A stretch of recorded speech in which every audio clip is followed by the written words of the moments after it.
Our top story now. Syria's turmoil has been laid bare on our TV screens for more than a year. But some networks are being accused of affecting rather than reflecting the conflict. Maria Fanoshna reports now on how there's more to the coverage on the Qatari-owned JAZEERA TV channel than meets the eye. Clashes in the streets of Syria have been raging for a year now, but behind the scenes there is a media war that's just as damaging as the one taking Syrian lives. Rafik Lotf, freelance investigative journalist from Damascus, says he's found what he thinks is proof of media manipulation of the conflict in Syria. In this video from the Syrian town of Homs, the camera focuses on the city's oil refinery. The shooting begins 7 hours before media viewers around the world see a pipeline explosion allegedly caused by Assad's army bombardment. You can clearly see that something is slowly burning in the distance. When the smoke has thickened, English speakers correct the camera's position for a better shot of what's going on. They shake it to make it look like amateur video. I know this video is on the Al Jazeera server. It's clear it's not an explosion, but they ignore that and keep on reporting it the way they need to see it. In another video from a hospital in Homs, someone behind camera talks to a doctor. In the corner, we see little Nakham. When you are on air, you should tell Bashar God will punish you and then talk about his wife, okay? Let's rehearsal again. After some 30 minutes of waiting, the crew starts to get nervous. Let's call Al Arabiya, maybe. For how long can we wait? No, we need Al Jazeera. While live on Al Jazeera eventually, the girl will forget some details. God punish you, Bashar, and your children.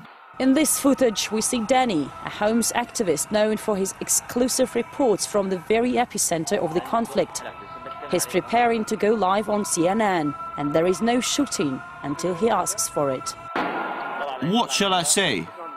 Tell them there are some buildings collapsed and we're taking bodies away. You say there could be as many as 200 dead just in the last hour or two? We have 200 dead in the last 3 hours. In the first half an hour we've got 40 dead in the first half an hour. And we got the video up on YouTube.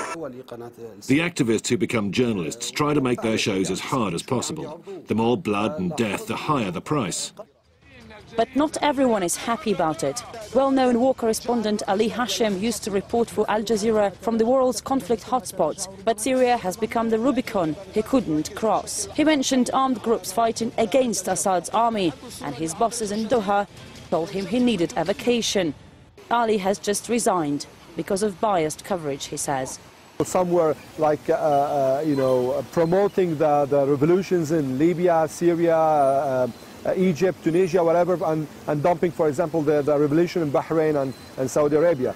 The Al Jazeera chief in Beirut, where Ali has been working, has also quit for same reason. We started to invite guests from America who only criticize the regime in Syria and support the regime in Bahrain, and persons who justify NATO intervention. This is unacceptable. The media in this is just a proxy.